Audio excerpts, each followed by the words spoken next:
El silencio de mi padre siempre había sido un lenguaje en sí mismo, una gramática de pausas y miradas que yo, su única hija, había aprendido a traducir desde niña. Pero esa tarde, su silencio no era un punto y seguido, ni siquiera un punto y aparte. Era un muro de granito erigido entre su silla de mimbre y mi decisión irrevocable de viajar a Zacatecas. No puedes irte de noche, Elena. No a Zacatecas, había dicho, y en su voz usualmente un remanso de calma, vibraba una nota extraña, un temblor que no correspondía a sus 82 años, sino a un miedo antiguo, un eco de algo que yo no podía ni empezar a comprender.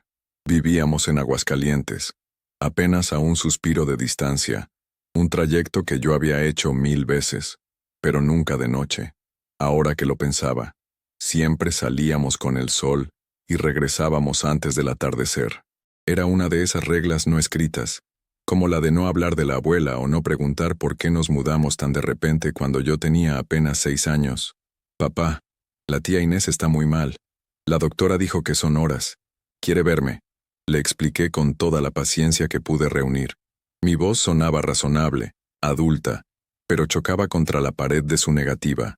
Él solo negaba con la cabeza, sus ojos fijos en un punto invisible más allá de la ventana del jardín. De noche, no. Por esa carretera no. La impotencia me recorrió el cuerpo, caliente y punzante. Amaba a mi padre. Lo cuidaba desde que mi madre nos dejó hacía ya una década. Pero su terquedad a veces era una jaula. ¿Qué podía ser tan terrible en ese tramo de asfalto que conocíamos como la palma de nuestra mano? ¿El narco? Sí, se oían historias, como en todas partes, pero su miedo se sentía más personal, más íntimo. Era un miedo con nombre y apellido, aunque él se negara a pronunciarlo. Me senté frente a él, tomando sus manos nudosas y resecas por el sol del jardín. Papá, por favor, es Inés, es tu hermana. Su mirada finalmente se encontró con la mía, y lo que vi en ella me heló la sangre. No era la preocupación de un padre por su hija, era pavor, un terror puro, destilado por el tiempo. Hay deudas que no se pagan con dinero, hija. Hay silencios que nos compran la vida. Yo compré la mía, y la tuya, con el silencio. No me hagas romperlo ahora. Las palabras eran crípticas, un acertijo envuelto en un suspiro. Se levantó, dio por terminada la conversación, y se fue a su cuarto, dejándome en la sala con el zumbido del refrigerador y el peso de una decisión que ya había tomado. Esperaría a que se durmiera. Saldría en la madrugada. La tía Inés no podía esperar al amanecer, y yo no podía vivir con la cobardía de no haberlo intentado. Mientras las horas se arrastraban, la casa se sumía en esa quietud que solo la noche profunda conoce. Preparé una pequeña maleta, lo esencial, un suéter grueso, el rosario de mi madre, y en un compartimento secreto, la escritura de la casa de Zacatecas, esa que la tía Inés quería entregarme en persona. Es tuya, Elena, la herencia de tu abuela que tu padre nunca quiso reclamar. Me había dicho por teléfono, su voz un hilo quebradizo. Quizás ahí estaba la clave de todo. Una herencia. Las herencias, sabía yo, despertaban fantasmas, reabrían heridas que se creían cicatrizadas. Pensé en mi propia hija, Sofía, tan lejos en Houston, viviendo una vida que yo apenas podía imaginar. La última vez que hablamos, estaba emocionada por un bolso Chanel que su esposo le había regalado por su aniversario. Su mundo de cenas en restaurantes de lujo y fines de semana en Galveston se sentía a años luz de mi realidad, de esta casa silenciosa cargada de secretos y de la carretera oscura que me esperaba. Le envié un mensaje rápido. Voy a ver a la tía Inés. Te quiero, mija. La respuesta fue instantánea. Con cuidado, mami. ¿Quieres que te mande algo para el viaje? Sonreí. Su algo probablemente sería un depósito que cubriría la gasolina de un año. Estoy bien, mi amor. Reza por tu tía. A las 2 de la madrugada, con la luna como un cuchillo de plata en el cielo, me deslicé fuera de la casa. La camioneta, una Ford Escape que había sido mi fiel compañera por años, arrancó con un murmullo suave. Al pasar frente a la ventana de mi padre, me pareció ver una silueta detrás de la cortina. Por un segundo, mi resolución flaqueó. Su miedo era casi palpable, una niebla densa que se adhería a mi piel. ¿Qué clase de hija era? Desafiando así a su padre, a un hombre que solo había buscado protegerme toda mi vida. Pero entonces, la imagen del rostro de mi tía Inés, arrugado y frágil en mi memoria, me impulsó hacia adelante. Puse la camioneta en marcha y me adentré en la oscuridad, alejándome de la seguridad de mi hogar y conduciendo directamente hacia la boca del lobo, hacia la razón del silencio de mi padre. El asfalto se desenrollaba frente a mí como una cinta negra e infinita. La carretera a Zacatecas de noche era un animal diferente. Las curvas familiares se volvían fauces sombrías, y los llanos desérticos, iluminados apenas por la pálida luz de la luna, parecían océanos de soledad.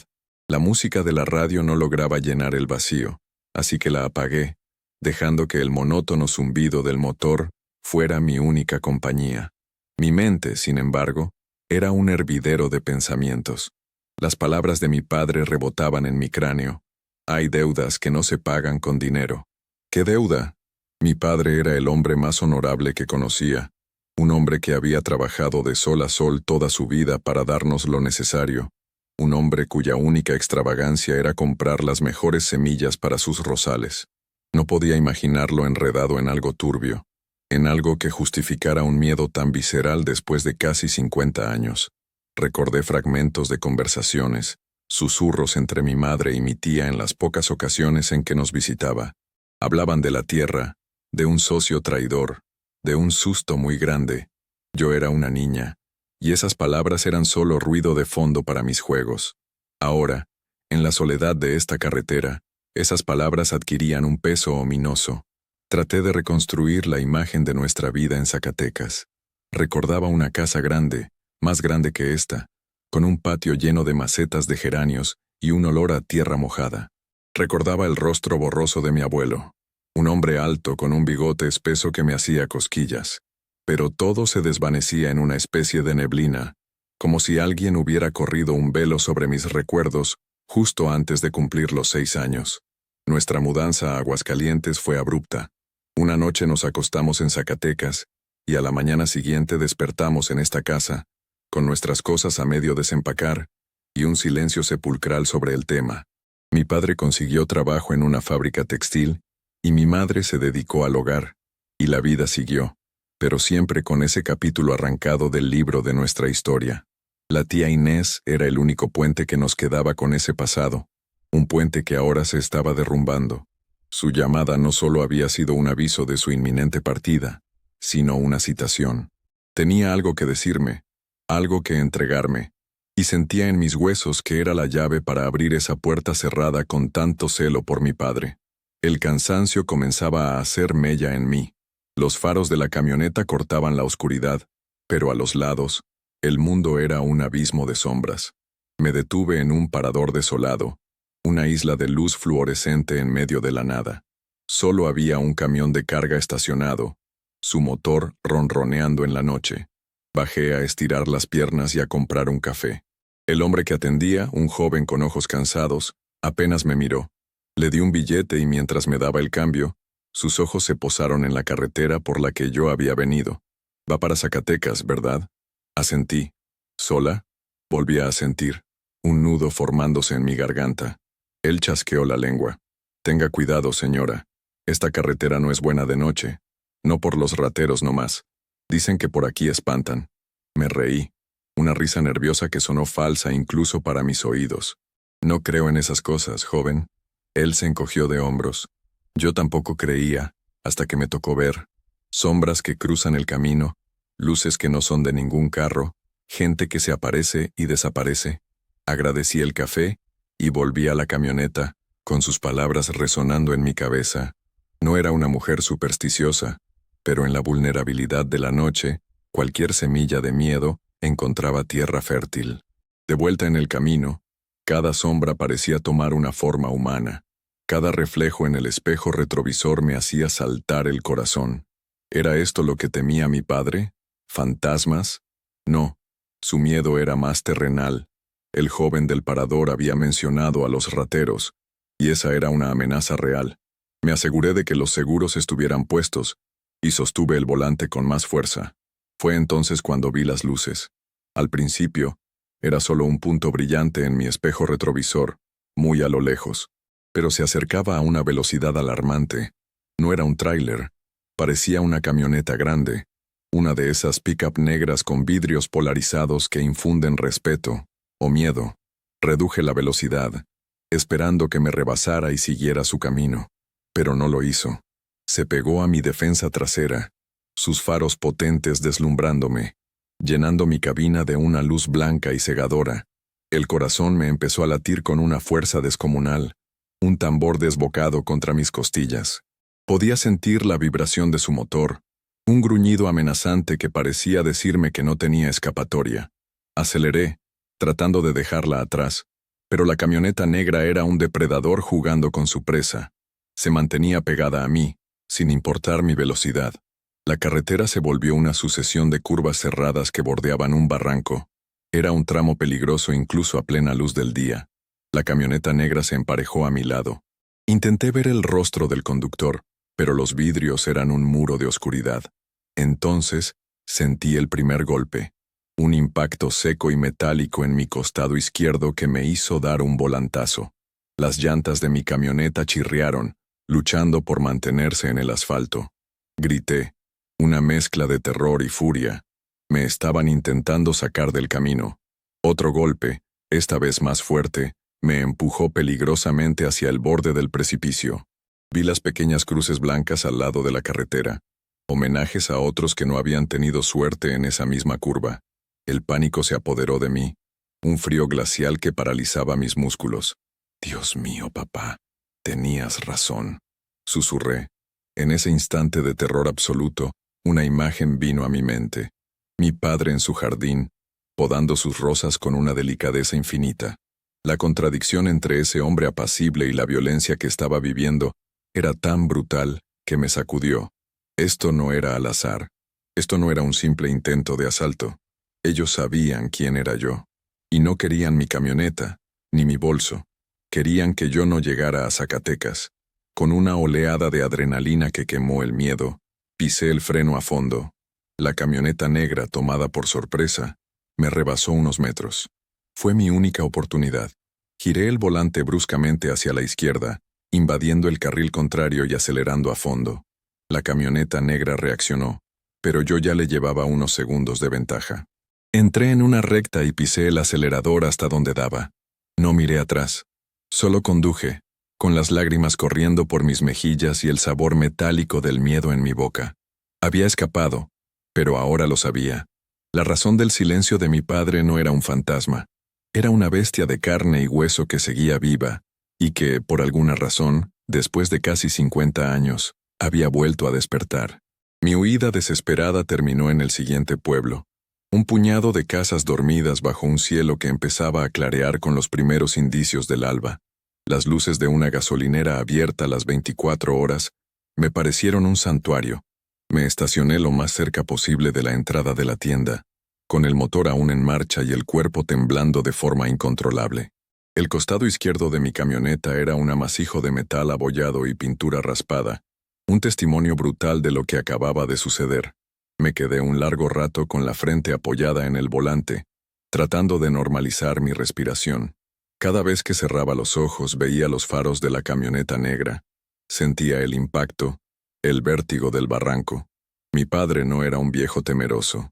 Era un hombre que conocía la naturaleza del mal que acechaba en esa carretera. Un mal que tenía memoria. Me bajé de la camioneta. Mis piernas se sentían como gelatina. Dentro de la tienda, un hombre mayor con un chaleco sucio de aceite me miró con curiosidad. ¿Tuvo un percance, señora? Su voz era amable, desprovista de la malicia que yo sentía que ahora impregnaba el aire. Solo pude asentir, incapaz de formular una palabra. Un cafecito le caería bien, y un pan, por cuenta de la casa. Acepté con una gratitud que me anudó la garganta. Mientras me servía el café, su mirada se detuvo en el golpe de la camioneta. Hay mucho loco suelto en la carretera de noche, o gente con malas intenciones. A usted quisieron sacarla del camino, ¿verdad? Sus palabras, dichas con tanta calma, confirmaron mi peor sospecha. No había sido mi imaginación. Era una táctica conocida. Asentí de nuevo. Una camioneta negra grande. El hombre dejó la jarra de café y me miró fijamente. Negra, con vidrios polarizados. Una Lobo o una Cheyenne, seguro. Su descripción era tan precisa que sentí un escalofrío. No es la primera vez que pasa, sobre todo con carros que no son de por aquí. Parece que a alguien no le gusta que vengan extraños. Se sentó en un banquito detrás del mostrador y suspiró. Esta tierra guarda muchos secretos, señora, y hay gente que mataría por mantenerlos enterrados. El café caliente me quemaba las manos, pero el calor era reconfortante, un ancla en la realidad. Tenía que tomar una decisión. Podía dar la vuelta, regresar a Aguascalientes, abrazar a mi padre y nunca más volver a preguntar. Podía volver a la seguridad de mi rutina, a la comodidad de la ignorancia, o podía seguir adelante, pero seguir adelante ya no era solo por la tía Inés o por una herencia. Ahora era por mí, era por entender qué sombra había cubierto mi vida entera sin que yo lo supiera. Era por darle un nombre al miedo de mi padre, para poder mirarlo a los ojos y decirle que ya no tenía que cargar con él solo. Saqué mi teléfono y marqué el número de mi hermano, Ricardo, que vivía en San Diego. Eran las 3 de la mañana para él, pero necesitaba escuchar su voz. Contestó al tercer timbrazo, adormilado y confundido. Le conté todo, mi voz temblorosa al principio, luego más firme, endurecida por la indignación. Elena, por el amor de Dios, ¿qué haces manejando a esas horas? Papá te lo dijo, regrésate ahora mismo. Fue su reacción inmediata. Su lógica era aplastante, pero no era lo que necesitaba oír. Ricardo, no entiendes. No fue un asalto. Sabían quién era. Iban por mí. Esto tiene que ver con Zacatecas, con por qué nos fuimos. Tú no te acuerdas de nada. Hubo un silencio al otro lado de la línea. Éramos niños, Elena. Papá siempre dijo que fue por una mejor oportunidad de trabajo. ¿Para qué quieres remover el pasado? Deja las cosas como están. La herencia de la tía Inés no puede valer tanto como para que te juegues la vida. Su pragmatismo me enfureció. Para él, todo se reducía a una ecuación de riesgo y beneficio. No es por el dinero, Ricardo. Es por papá, por nosotros, por saber quiénes somos. Suspiró resignado. Haz lo que quieras, Elena. Siempre has sido la más terca. Solo cuídate. Y si las cosas se ponen feas, no dudes en llamar a la policía. Aunque para serte honesto, en esos rumbos, a veces es difícil saber quién es quién. Colgó, dejándome con una sensación de soledad aún más profunda. Estaba sola en esto. Mi padre me lo había prohibido. Mi hermano creía que era una locura. Quizás lo era. Pero en ese momento, en esa gasolinera anónima, sentí una claridad que nunca antes había experimentado. Como enseñaba Napoleon Hill en esos libros que mi padre solía leer, todo obstáculo es una oportunidad. Este ataque no era una señal para detenerme, sino una confirmación de que estaba en el camino correcto. Terminé mi café y compré una botella de agua y algo de fruta. Pagué el combustible y le di al amable señor una propina generosa. Váyase con mucho cuidado, señora. Y si me permite un consejo, ya con la luz del día, la gente mala se esconde un poco más. Sus palabras eran sabias. Esperaría a que el sol saliera por completo antes de continuar. Me senté en la camioneta y recliné el asiento. No podría dormir, pero al menos descansaría los ojos. Mientras la primera luz del amanecer teñía el horizonte de tonos rosados y anaranjados, tracé un nuevo plan en mi mente. Ya no podía seguir la carretera principal. Era una trampa. Recordaba que mi tía Inés vivía en un pueblo más pequeño, Fresnillo, un poco antes de llegar a la capital de Zacatecas. Había caminos secundarios, rutas de terracería que conectaban los ranchos y las comunidades. Sería más lento, más incómodo, pero también sería menos predecible. Sacaría la vieja guagua de papel que siempre guardaba en la guantera, un mapa de carreteras del estado. Me negaba a depender únicamente de la tecnología, una lección que mi padre me había inculcado. Los aparatos fallan, Elena. El papel y la memoria no. Tenía razón. La señal de mi celular era intermitente en esta zona. Confiaría en mi instinto y en los viejos caminos. La bestia que me había atacado en la oscuridad no me encontraría de nuevo. No si yo me convertía en un fantasma, en una sombra que se movía por las venas ocultas de esa tierra que, ahora estaba segura, Era tan mía como de aquellos que querían mantenerme alejada. El miedo no se había ido, pero ahora estaba acompañado de algo más poderoso, una determinación de acero. Iba a llegar a Fresnillo, iba a ver a mi tía, e iba a desenterrar la verdad, aunque tuviera que cavar con mis propias manos. El sol finalmente se asomó sobre las colinas, bañando el paisaje con una luz dorada y esperanzadora. Era hora de ponerse en marcha. El camino de terracería era una serpiente de polvo rojizo que se retorcía entre cerros cubiertos de nopales y huizaches. El avance era lento, la suspensión de la camioneta quejándose con cada bache y cada piedra. Pero el sol en el parabrisas y el cielo azul profundo sobre mi cabeza me daban una sensación de seguridad que la noche me había robado. Aquí, en estos caminos olvidados, yo tenía el control. El paisaje era de una belleza austera, casi dolorosa. De vez en cuando pasaba por alguna ranchería, casas de adobe con techos de lámina, perros flacos que ladraban a mi paso y niños que me miraban con una curiosidad solemne. Era como viajar en el tiempo, a un México más antiguo, más real.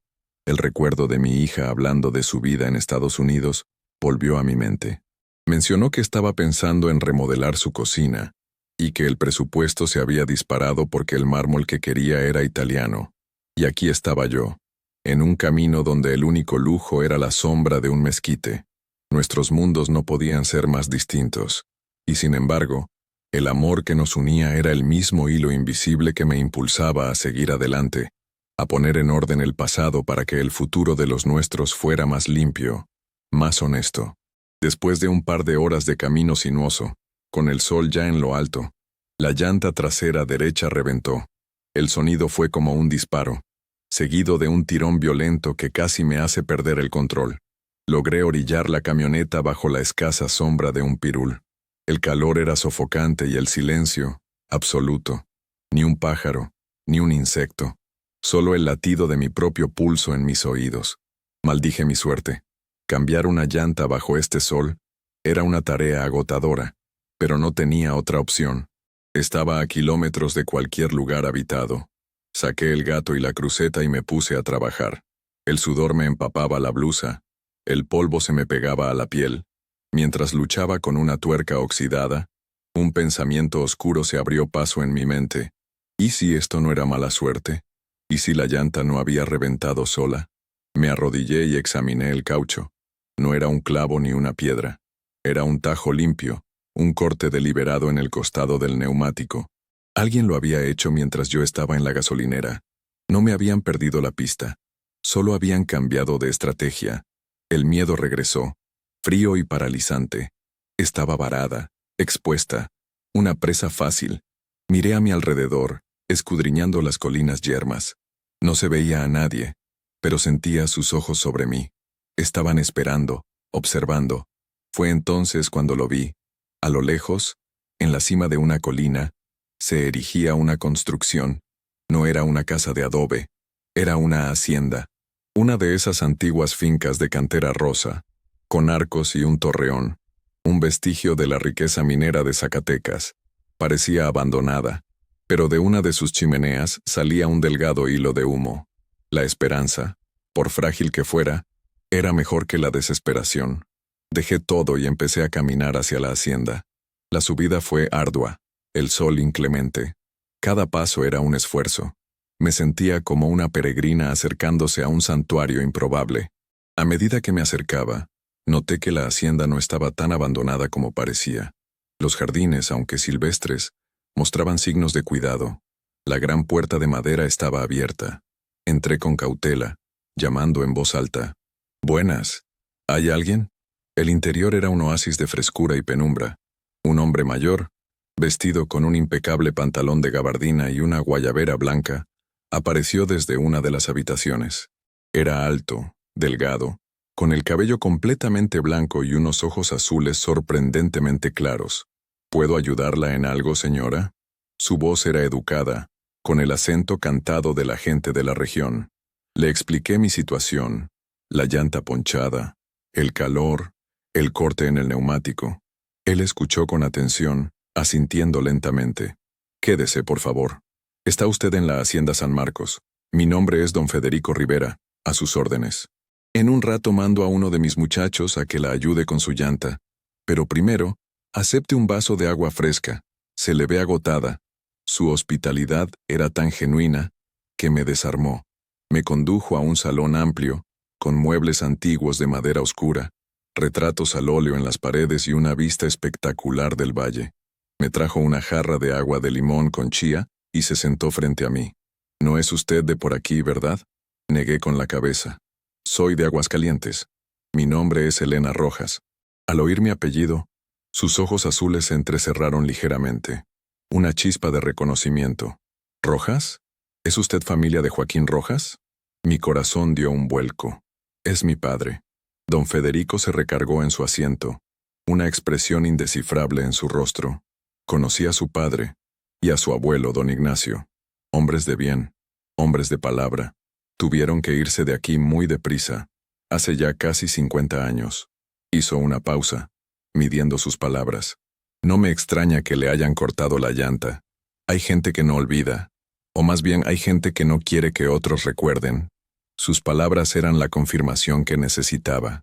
Don Federico, ¿qué pasó? ¿Por qué se fue mi familia? Mi padre nunca ha querido hablar de ello.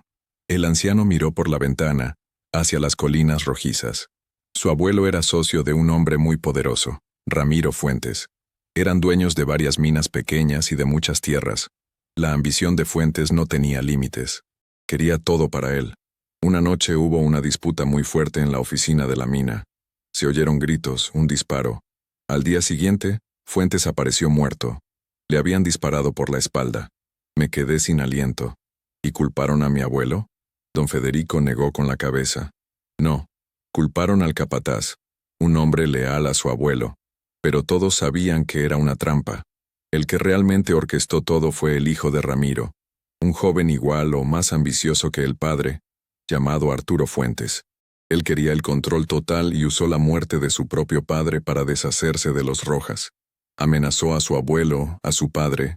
Les dijo que si no se iban de Zacatecas esa misma noche y renunciaban a todo, los acusaría del asesinato y se aseguraría de que se pudrieran en la cárcel. Su padre, Joaquín, para proteger a su familia, a usted, que era una niña, aceptó. Firmó los papeles cediendo todas las propiedades, todas las acciones. Compró su vida y su libertad con el silencio y el exilio. La historia era un golpe devastador. Mi padre no había huido, había sacrificado su patrimonio, su hogar, su historia, para salvarme. El muro de silencio que había construido a su alrededor no era de terquedad, sino de amor y de dolor. Cada pieza del rompecabezas encajaba. La prohibición de viajar de noche, el miedo en sus ojos, el ataque en la carretera. Arturo Fuentes, o sus herederos, seguían en el poder, y mi regreso, mi simple presencia, era una amenaza para ellos. Era una pieza suelta del pasado que podía desmantelar la mentira sobre la que habían construido su fortuna. ¿Y Arturo Fuentes, sigue vivo?, pregunté. Mi voz apenas un susurro. Don Federico asintió. Viejo y enfermo, pero vivo. Y su hijo, Rodolfo, es peor que él. Es el que ahora mueve los hilos en la región. Un hombre despiadado, que no se tienta el corazón. Conduce un BMW último modelo por estas tierras como si fuera el rey. Fue a él a quien le celebró una fiesta en esta misma hacienda el gobernador hace unos meses, en una mansión con chef privado y todo el lujo que el dinero mal habido puede comprar. El nombre resonó en la habitación, cargado de peligro. Rodolfo Fuentes. Seguramente era él quien había mandado a sus matones a interceptarme. Don Federico se inclinó hacia adelante. Su tía Inés lo sabe todo. Ella guardó documentos, pruebas que su abuelo le dio antes de morir. Por eso la quieren silenciar. Y por eso la quieren detener a usted. Creen que va a reclamar lo que es suyo. Y no se equivoque, señora Elena. Lo que le robaron a su familia es una fortuna. Ahora entendía la urgencia en la voz de mi tía. No era solo una herencia. Eran las armas para una guerra que mi padre había decidido no pelear, pero que el destino, o mi propia terquedad, me habían puesto en las manos. Uno de los trabajadores de don Federico, un joven llamado Mateo, me acompañó de regreso a mi camioneta. En silencio, y con una eficiencia asombrosa, Cambió la llanta dañada por la de repuesto. La de refacción está algo lisa, patrona. No le aguanta hasta la capital, pero a Fresnillo llega sin problemas, me dijo, limpiándose el sudor de la frente con el dorso de la mano. Le agradecí con un billete que él se resistió a aceptar. Don Federico dijo que era un favor. Los Rojas siempre fueron buenos con mi familia. Su lealtad, un eco de un tiempo pasado, me conmovió profundamente. Me despedí de él y de la imponente hacienda, que ahora veía no como un refugio, sino como el último bastión de un mundo de honor que se negaba a desaparecer. Con la información que don Federico me había proporcionado, el miedo que sentía se había transformado en una especie de furia fría y calculadora. Ya no era una víctima huyendo en la oscuridad, era la hija de Joaquín Rojas, la nieta de don Ignacio, y llevaba en la sangre la dignidad que les habían intentado arrebatar. Conduje los últimos kilómetros hacia Fresnillo con una atención renovada, mis ojos escudriñando cada vehículo, cada sombra, pero el resto del trayecto transcurrió sin incidentes. La luz del día, como había dicho el hombre de la gasolinera, parecía mantener a raya a las bestias. Llegué a la casa de mi tía Inés al mediodía. Era una casita modesta en una calle tranquila, con una fachada pintada de azul y macetas rebosantes de malbones. Una mujer que no reconocí, probablemente una cuidadora, me abrió la puerta. «Usted debe ser Elena. Pase, la está esperando». El interior de la casa olía a enfermedad y a hierbas medicinales. Mi tía estaba en una cama en la sala para no tener que subir las escaleras. Estaba increíblemente frágil, una versión en miniatura de la mujer fuerte y risueña que yo recordaba. Sus ojos, sin embargo, aún conservaban una chispa de inteligencia y de lucha. Se iluminaron al verme. «Sobrina, llegaste». Su voz era un susurro.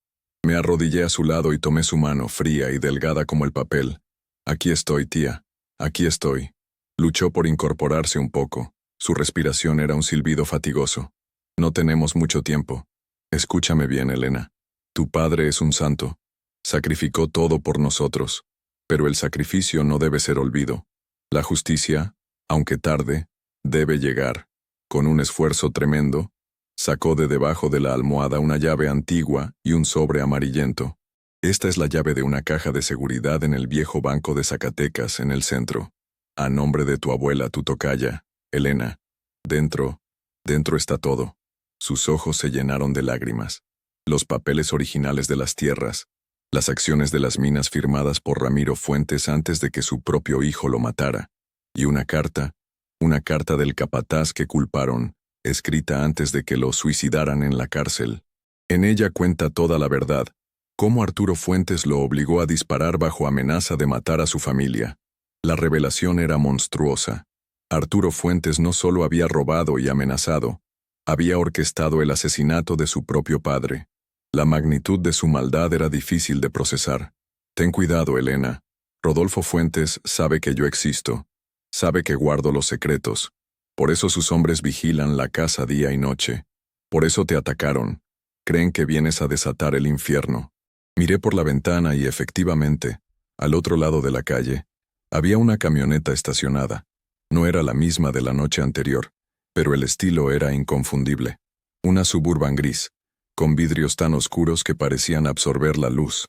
No estaban escondiéndose. Estaban mostrando su poder, su control. Mi tía apretó mi mano con la poca fuerza que le quedaba. «No dejes que te intimiden. Tu abuelo siempre decía, la verdad es como el sol. Puedes ocultarla por un tiempo, pero no para siempre. Ve al banco. Toma lo que es tuyo. No por el dinero, Elena.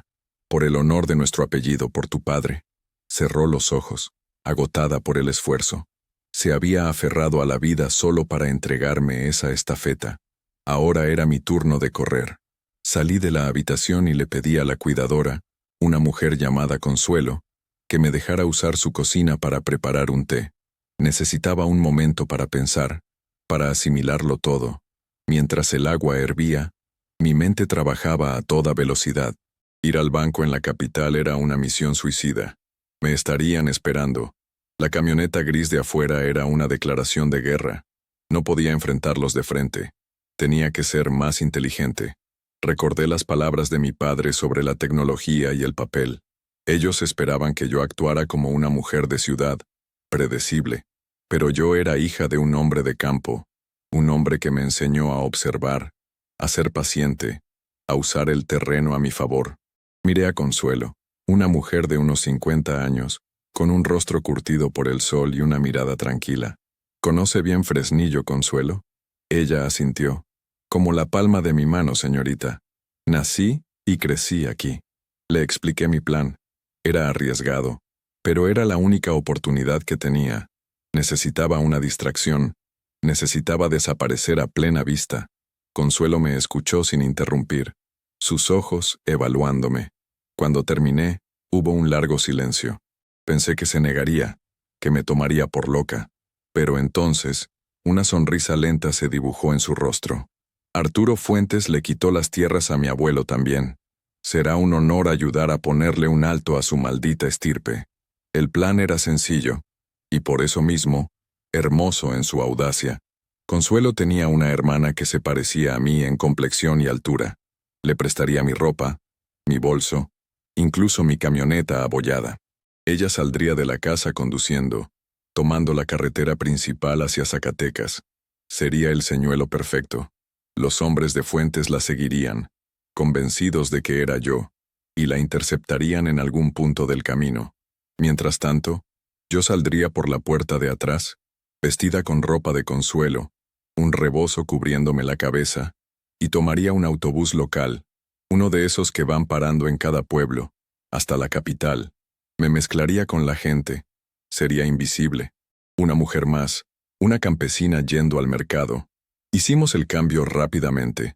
La hermana de Consuelo, Lupe, llegó a los pocos minutos. Tenía mis mismos ojos oscuros y el cabello teñido de un color similar. Con mi ropa y mis lentes de sol, el parecido era suficiente para engañar a alguien que no me conocía de cerca. Nomás no me la vayan a golpear mucho, ¿eh? Dijo Lupe con una valentía que me inspiró. Usted no se apure, la camioneta está asegurada. Y usted grite que es un error, que se equivocaron. No le harán daño si ven que no es la persona que buscan, le aseguré, aunque no estaba del todo convencida. Vi desde la ventana cómo Lupe subía a mi camioneta y arrancaba. Tal como lo habíamos previsto, la Suburban gris la siguió a una distancia prudente. El anzuelo había sido mordido. Ahora empezaba mi parte del plan.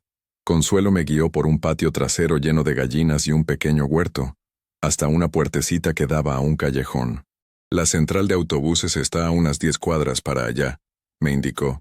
Vaya con Dios, señorita Elena, y que la justicia por fin le haga justicia a los justos. Le di un abrazo, agradecida más allá de las palabras. Caminé por las calles de Fresnillo sintiéndome extrañamente liberada. El rebozo y la ropa sencilla eran un disfraz, pero también una conexión con mis raíces, con la gente de esta tierra. Nadie me prestaba atención. Era anónima, una sombra moviéndose bajo el sol de la tarde.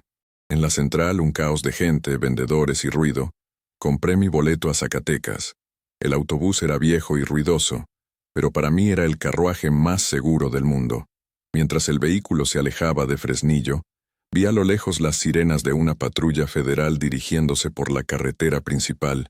El plan de distracción había funcionado. Lupe estaría bien.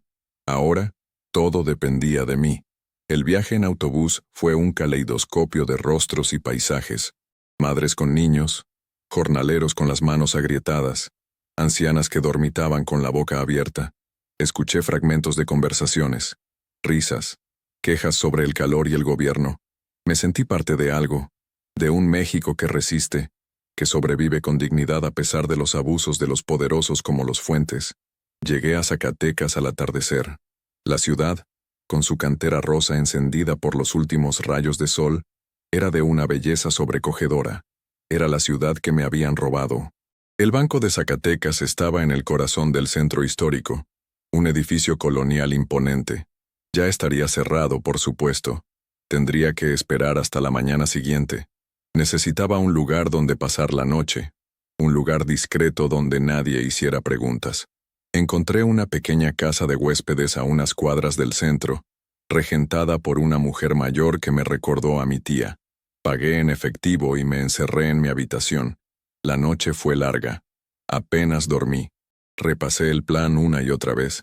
Mañana a las 9 en punto estaría en la puerta del banco. Presentaría la llave y la identificación de mi abuela que mi tía me había dado junto con los papeles.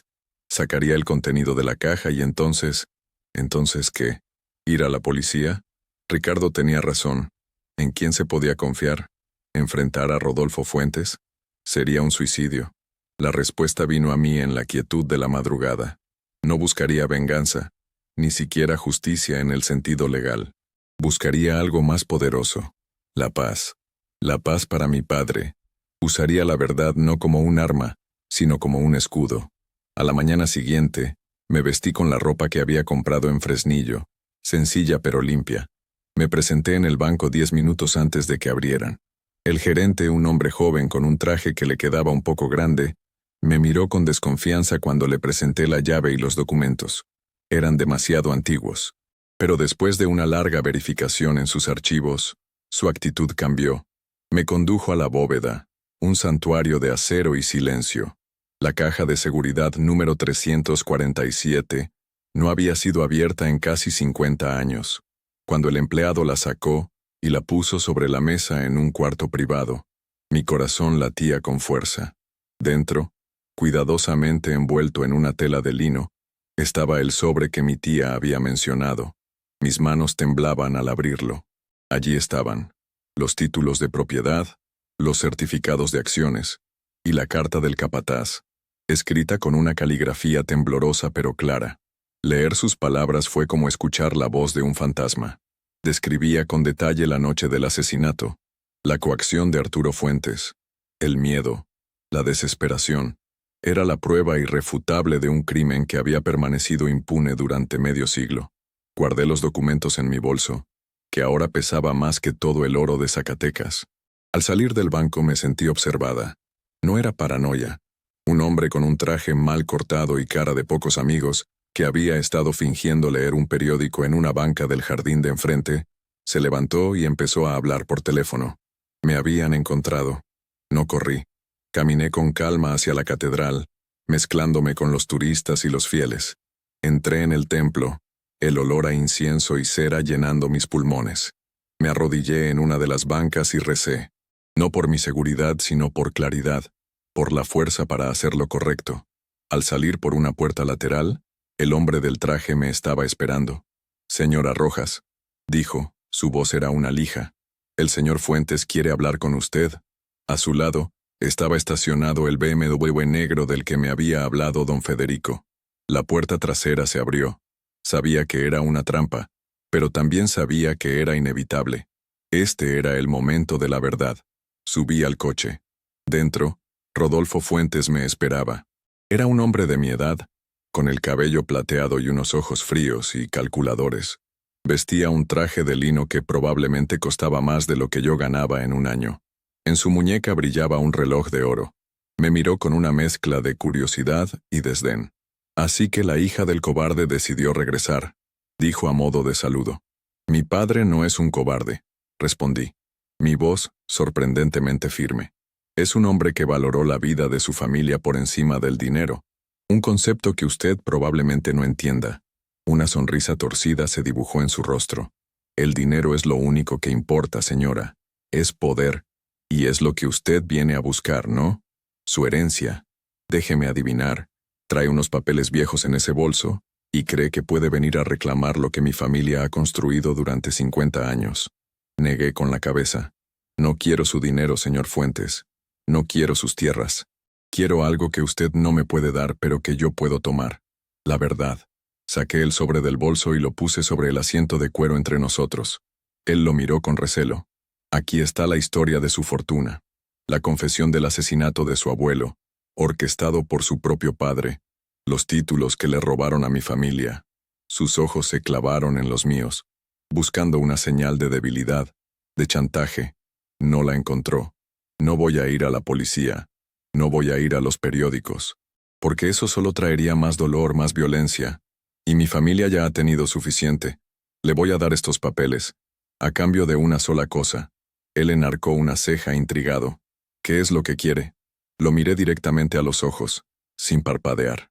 Quiero que deje a mi familia en paz. Para siempre. Quiero que mi padre pueda vivir los últimos años de su vida sin miedo.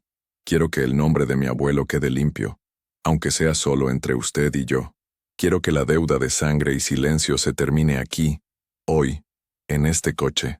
Rodolfo Fuentes se quedó en silencio por un largo rato, estudiando mi rostro. Podía ver la lucha interna en sus ojos, la sorpresa de que yo no estuviera pidiendo una fortuna, una cuenta bancaria desbloqueada o una parte del negocio. Le estaba ofreciendo una salida, una oportunidad de enterrar el pasado sin un escándalo que destruiría el legado, aunque fuera falso, que su padre le había construido. Finalmente tomó el sobre. Mi padre está muriendo, dijo en voz baja, casi para sí mismo. Está atormentado por lo que hizo. Quizás esto sea lo mejor. Abrió la puerta del coche. Váyase, señora Rojas, no vuelva a Zacatecas. Y dígale a su padre que la deuda está saldada. El viaje de regreso a Aguascalientes fue muy diferente. El sol brillaba, y la carretera, la misma que me había aterrorizado, ahora me parecía solo un camino que me llevaba de vuelta a casa. Cuando llegué, mi padre estaba sentado en su silla de mimbre en el porche, como si me estuviera esperando. No me preguntó dónde había estado. No me preguntó por el golpe en la camioneta. Solo me miró, y en sus ojos vi una pregunta que llevaba 50 años sin poder formular. Me senté frente a él y tomé sus manos. Papá, fui a Zacatecas. Él asintió lentamente, su mirada fija en la mía. Hablé con la gente que tenías que hablar. La deuda está saldada. Se acabó, papá. El silencio se acabó. Eres libre. Por primera vez en mi vida vi a mi padre llorar. No eran lágrimas de tristeza, sino de liberación. Un torrente que se llevaba por delante medio siglo de miedo, de dolor, y de un amor tan profundo que lo había llevado a sacrificarlo todo. Lloramos juntos, padre e hija, mientras el sol de la tarde caía sobre el jardín. En ese momento, entendí que la verdadera herencia no estaba en una caja de seguridad, ni en títulos de propiedad. La verdadera herencia era la fuerza, la dignidad y el amor incondicional que mi padre me había enseñado, no con palabras, sino con el lenguaje profundo y poderoso de su silencio. Gracias por acompañarme hasta el final de esta historia. Si te ha conmovido, o te ha hecho reflexionar, te pido que dejes un comentario y sigas nuestro canal para no perderte las próximas entregas. Me encantaría saber qué otras historias o temas te gustaría que exploráramos juntos. Cuéntame, ¿desde qué ciudad o país nos estás escuchando? Vuestra compañía es el motor de este espacio. Como una forma de agradecer tu tiempo y tu apoyo, he dejado en el primer comentario fijado unas recetas de tés relajantes y unos postres deliciosos sin azúcar. Un pequeño regalo para cuidar el cuerpo y el alma. Que Dios te proteja a ti y a los tuyos, hoy y siempre.